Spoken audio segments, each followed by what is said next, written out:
LeBron James went on record 2 or 3 years ago and said basically the leverage of an 82-game season and trying to win that for the #1 seed is really not the smartest play if you're talking about trying to win championships. And we saw LeBron James actually, he's been to, you're talking about his 8th finals, and 6 times he's been a #2 seed.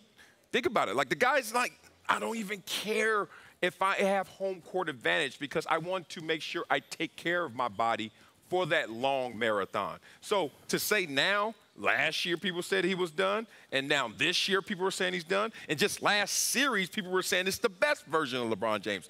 Absolutely not when you're talking about a freak of an athlete with a high basketball IQ, with an insane motor that knows that he is calculated in every step he takes. No, the best of LeBron is not behind him. We just need to see it in Game 3. No matter what I do, no matter how many rose petals I throw on the ground in front of LeBron, Marcellus, you're going to twist it. I can tell. I'll let you go first, and you still start twisting before I get there. Let's hear it. No one said he's done. The argument isn't whether or not he's done. No, this is still, arguably, the best player on the face of the planet, right there with KD, neck and neck, neck and neck. KD's got the lead. It's inches. But that's still who he is. So when I tell you the best of LeBron James is behind him, that doesn't mean he's done. So let's get the terms of the debate straight. If you're saying that the best of LeBron James is not behind him, you're saying it's yet to come. And I think that's crazy to say about a 32-year-old man who has the most minutes of active players in the playoffs, who has 50,000 career minutes on his legs, who is showing in this series, only 2 games in, that he is tired. I mean, if you can't believe the cameras showing him huffing and puffing on the bench, showing him trying to catch his breath. He's got no help. Well, I've heard that argument before. If you don't believe the cameras, believe the stats, man. He's turning down in the second half. The thermostat is turning down. He drives to the basket in the first half. 5 drives in Game 2. In the second half, 0. He has played, 214 career playoff games. You know that 212 of them were slower than these 2. These are the fastest 2 games he's ever played. Yep. And guess who was the slowest player on the court in last game? Slowest player on the court. LeBron. Kevin Love? Oh. LeBron. You're right. NBA statistics show running on the court, his speed was the slowest on the court. That's not Will Cain just throwing out his opinion. The stats show these things. Now, don't do it, Jalen. Don't push me into he's done. The argument is not that he's done. The argument is that the best of LeBron James is behind him, and the best was amazing.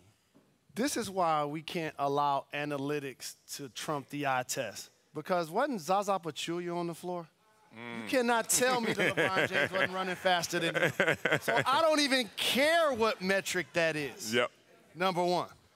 2, we have not seen the best of LeBron James. Here's why.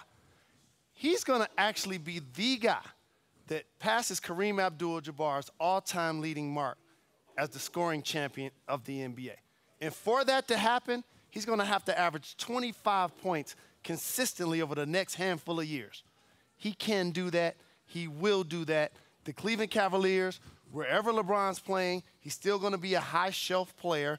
You're still going to be having him in the argument as who's the best player in the game. You're trying to give it to KD right now. You're trying to force it on KD right now. I did that. To the point where you even said that LeBron was the slow. Did you bring that stat out here? I did. LeBron was the slowest player in the game? That's insane. In game two, he was the slowest player on the floor. That's a fact. If you don't like the fact, that's fine. I'm not here to appreciate your feelings. Right. Feelings aren't what it's about.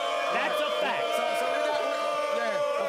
This isn't fiction, Jalen Rose. Exactly. We're not going to let facts get in the way of a good debate. And the facts, so you're going on the debate side, I'm going on the fact side. Well, Will, you want to hear a fact that Michael Jordan was 33? Hold on. No, I'm giving time now, Marcellus. Can I do this quickly? And then we'll go to you. Are y'all done? Quickly, because I want to do this. Everything you said, yes, and yes. He will chase Kareem. He will average 25. He will be one of the best players in the game for years to come. But that's not the debate. The debate is compared to himself. The best version of LeBron. He's not 09 LeBron averaging 35 points a game. He's not last year LeBron, where he absolutely will not take a loss for an answer. He's not that guy. I'm going to toss something out there real quick, and I'm going to let you go that dude. LeBron James averaged more rebounds and assists this season in his 14th year than he has at any point of his career. Yep. You know what's going to happen when his scoring average goes down? those Efficiency two are will going to go go up, up. yeah. Yep. Don't be surprised, just like we saw Russell Westbrook do it, that we see LeBron James average a triple-double before he's done playing. It's just so not if crazy. you do that, It's not your crazy. best days ain't behind you. It's not crazy to say 33-year-old LeBron is not peak LeBron. Oh, yes, That it is crazy. Yes, it 31-year-old is LeBron crazy is peak because they LeBron. said that about Michael 28-year-old. Jordan. And Michael Jordan in the 95-96 season, which everyone's comparing right now Golden State to and saying which one is the best team all time. That was a 33-year-old Michael Jordan who heard the same noise, who heard the same criticisms because of birth certificate. Everyone who's outside the game always looks at a birth certificate and tells you what type of player they're expecting. But that's not how the game goes. LeBron James, less than a year ago, in these same finals, led every single statistical category on both teams. Rebounds, assists. Wait, say that again. Every single I'm one. sorry. Blocks. Every single one. Say that again. LeBron James You like that, huh? led on both teams every single major statistical category. Last year, you said? Last year. Last year. Yeah. Last year. Last year. Last year. Right. Respect. You saying so? Not this You just year. told me he didn't fall off a Get a white cliff. handkerchief out of your pocket and raise up surrender because you just gave me your argument. What?